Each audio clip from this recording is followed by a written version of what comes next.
अस्सलाम वालेकुम जी व्यूवर्स, कैसे हैं आप सब। उम्मीद करती हूँ सब ठीक होंगे, खैरियत से होंगे। तो आज मैं आप लोगों के साथ जो रेसिपी शेयर करने जा रही हूँ वो है जी लच्छेदार पराठा। कि लच्छेदार पराठा हम कैसे क्रिस्पी बनाएं, उसमें क्या ऐड करें, वो क्रिस्पीपन जौन सा है वो हम इसके अंदर ला सकते हैं। तो वीडियो को स्किप मत कीजिएगा, वीडियो को पूरा देखिएगा। तो चलें वीडियो की तरफ चलते हैं और मैं आपको बताती हूँ कि क्रिस्पी पराठा कैसे बनाते हैं। तो क्रिस्पी पराठा बनाने के लिए यहाँ पर सबसे पहले मेरे पास है जी मैदा, जिसे हम पूड़ियाँ वगैरह बनाते हैं। 1 कप मैदा है और व्हीट फ्लोर, गंदम का आटा, चक्की का आटा जिसे आप कह लें, आधा कप वो है। और 1 टेबलस्पून जौन सा नमक है। ठीक है, अब हमने इन तीनों चीज़ों को मिक्स कर लेना है और इसके अंदर हमने घी ऐड करना है, ऑयल ऐड नहीं करना वरना क्रिस्पी नहीं बनेगा। तो तकरीबन 2 टेबलस्पून जौन से मैंने इसके अंदर ऐड किए हैं घी के। ठीक है, इसे अच्छे तरीके से मिक्स करके आटा गूंद लें। वीडियो शॉर्ट इसलिए की क्योंकि मैं खुद वीडियो शूट कर रही थी, तो इसीलिए जौन सा मेरे हाथ में सेल था तो मैं जौन से आटा गूंदने की वीडियो नहीं बना सकी। तकरीबन 15 से 20 मिनट के लिए हमने इसे छोड़ देना है और तकरीबन 15 से 20 मिनट हो चुके हैं। तो अब मैं इसका पेड़ा बनाऊंगी, आपको सिर्फ दिखाना है, इसलिए आप जौन सा है इसको स्टेप को फॉलो कर लीजिएगा। तो आपने पेड़ा बनाने के बाद रोटी को बनाना है जैसे आप रोटी बनाते हैं। अगर आप बेलने में एक्सपर्ट हैं तो कर लीजिएगा, वरना मुझे बेलना चलाना बिल्कुल भी नहीं आता क्योंकि मैं हाथ से रोटी बनाती हूँ। तो इसीलिए कोशिश कीजिए कि आप हाथ से बना लें या बेलने से बना लें, जिससे भी आपको ठीक लगे। तो बेलने से बनाने के बाद आपने ऑयल जो घी था वो इसके ऊपर डाल देना है। ब्रश है तो आप ब्रश के साथ भी घी इसके ऊपर लगा सकते हैं। ठीक है, मेरे पास इस वक्त ब्रश नहीं था तो मैंने चम्मच के साथ ही जौन सा है रोटी बेल के उसके ऊपर जो घी है वो लगा दिया है। तो घी लगाने के बाद ये देखिएगा कि हमें जो इसको कट लगाने हैं वो बिल्कुल छोटे छोटे कट हों। पूरी रोटी पे हमने कट लगाने हैं। अगर आप देख सकते हैं तो गौर से देखिएगा कि इसके जो कट हैं वो कितने बारीक हैं। जितने आप मोटे कट लगाएंगे उतना ही जो लच्छेदार पराठा है वो बिल्कुल भी क्रिस्पी नहीं बनेगा, उसके जो लच्छे हैं वो नहीं बनेंगे।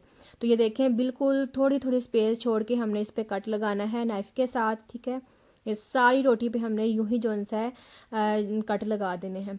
लच्छेदार पराठा बनाने के लिए तकरीबन 2 से 3 और मेथड हैं जो मैं इंशाल्लाह आप लोगों के साथ शेयर करूंगी, लेकिन जो ज़्यादा यूज़ होता है वो ये वाला मेथड यूज़ होता है।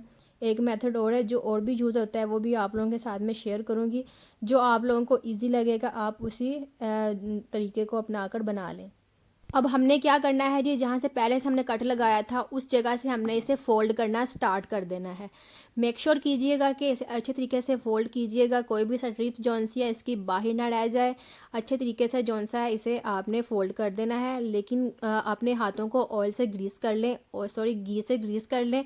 ऑयल आपने बिल्कुल भी यूज़ नहीं करना है, घी से हाथों पे ग्रीस कर लें। ठीक है, और उसके बाद साड़ी जौन सा हमने बेला था पराठा जौन सा है उसको हमने रोल कर लेना है।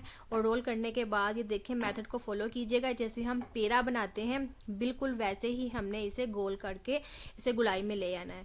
मैंने यहाँ पर जो मैदा है वो 1 कप यूज़ किया है। जो व्हीट फ्लोर है यानी कि चक्की का जो आटा होता है जो हम घर में रोटी बनाने के लिए यूज़ करते हैं वो आधा कप है। ठीक है, अगर आपको ज़्यादा बनाने हैं, मिसाल के तौर पर अगर आपको 4 कप आपके पास मैदा है तो 2 कप आपने उसमें व्हीट फ्लोर के ऐड करने हैं। आप इसी क्वांटिटी को डबल करते जाएं, जितनी ज़्यादा आपको रिक्वायरमेंट है उतनी ज़्यादा जौन सा है आप इसे कर लें। क्योंकि मैंने आपको सिर्फ बना के दिखाना था इसलिए मैंने जौन सा है सिर्फ थोड़ा सा आटा लिया था और उसे बना के दिखाया था। ये देखिए पेड़ा हमने बना लिया है। ये देखें, ऐसे ही हमने पेड़ा बनाना है और पेड़ा बनाने के बाद आपने इसे तकरीबन 5 से 7 मिनट रेस्ट देना ही, वरना ये बिल्कुल भी बेला नहीं जाएगा।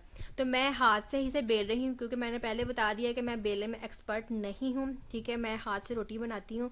तो आपने भी कोशिश कीजिए कि आप इसे हल्के हाथों ही बनाएं जैसे कि मैं बना रही हूँ। बेलने से बनाएं, अगर आप बेलने में एक्सपर्ट हैं तो बेलने से भी हल्के हाथ से बनाएं, वरना जो इसकी स्ट्रिप्स हैं, जो इसके लच्छे हैं वो सारे अंदर तह में रह जाएंगे और इसके लच्छे बिल्कुल भी नहीं बनेंगे। ठीक है, तो बेलने से कोशिश की लेकिन वो नहीं बना, इसलिए मैं हाथ से दोबारा कोशिश कर रही हूँ। हाथ से ही मैं बनाती हूँ और हाथ से ही मैं आपको बना के दिखाऊंगी। ठीक है, तो ऐसे ये देखें, घी को हाथों पर घी लगा लें और ऐसे ही हाथों से इसे बड़ा करते जाएँ। और ये ऐसे ही स्ट्रिप्स जो सी है सारी इसके साथ रहेंगी, वरना सारी जो इसकी स्ट्रिप्स हैं, जो इसके लच्छे हैं, वो सारे के सारे जौन से अंदर तह में रह जाएंगे। तो लच्छे जौन से हैं वो लच्छेदार पराठा बिल्कुल भी नहीं बनेगा, क्रिस्पी बिल्कुल भी नहीं बनेगा।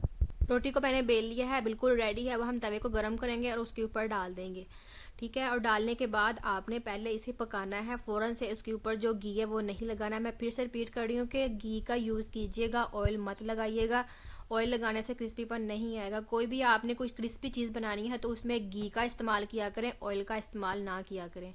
तो हमने इसकी पहले तो साइड्स चेंज करनी है, ठीक है। एक साइड से पका लेंगे, फिर दूसरी साइड से पकाएंगे, और जैसे ही इसमें पता चलेगा कि ये थोड़ा सा पक रहा है, अंदर से पकने के करीब है, तब हम इसके ऊपर जो है घी वो लगाएंगे। आई होप मैंने जो आपको ट्रिक्स बताई हैं आप उनको फॉलो करेंगे और घर में खुद बना सकते हैं। लेकिन फिर भी अगर कोई क्वेश्चन हो तो आप कमेंट सेक्शन में मुझसे पूछ सकती हैं, तो मैं आपको वो बता दूंगी, ठीक है।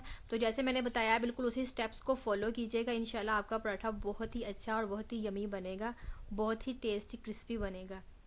तो अगर आप न्यू व्यूवर्स हैं और आपने अभी तक चैनल को सब्सक्राइब नहीं किया तो जल्दी से जाएं, चैनल को सब्सक्राइब करें। वीडियो अच्छी लगे तो वीडियो को ज़रूर लाइक कीजिएगा और शेयर कीजिएगा दूसरों के साथ भी। हो सकता है अभी आपको ज़रूरत ना हो लेकिन दूसरों को इसकी ज़रूरत हो और आपके थ्रू वीडियो देख के वो खुद ही से बना सके।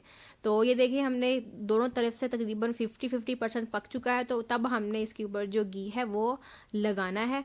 ब्रश के साथ जो यूज़ करते हैं वो ब्रश से इसे ब्रशिंग कर सकते हैं, मैं जो है चम्मच के साथ ही इसे लगाऊंगी और चम्मच के साथ ही जो घी है वो इसके ऊपर लगाऊंगी। तो लगाने के बाद हमने दोनों साइड से इसे अच्छे तरीके से कुक कर लेना है ताकि ये अंदर से कच्चा ना रहे। और मेक श्योर कीजिएगा कि फ्लेम जो सी आपकी मीडियम से थोड़ी कम हो, यानी कि लो टू मीडियम के दरमियान में हो, फ्लेम हाई पे ना हो।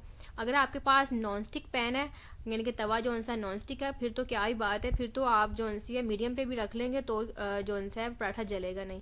लेकिन अगर आप दूसरा तवा यूज़ कर रहे हैं तो फिर आप लो टू मीडियम के दरमियान में फ्लेम रखें ताकि जो पराठा है वो अंदर से अच्छे तरीके से कुक हो जाए और अच्छे तरीके से पक जाए। तो ऐसे ही चम्मच के साथ या जिसके साथ हम रोटी वगैरह सेकते हैं उसके साथ अच्छे तरीके से इसे प्रेस करते जाएं ताकि अंदर से जो इसकी कच्चापन है वो ख़त्म हो जाए।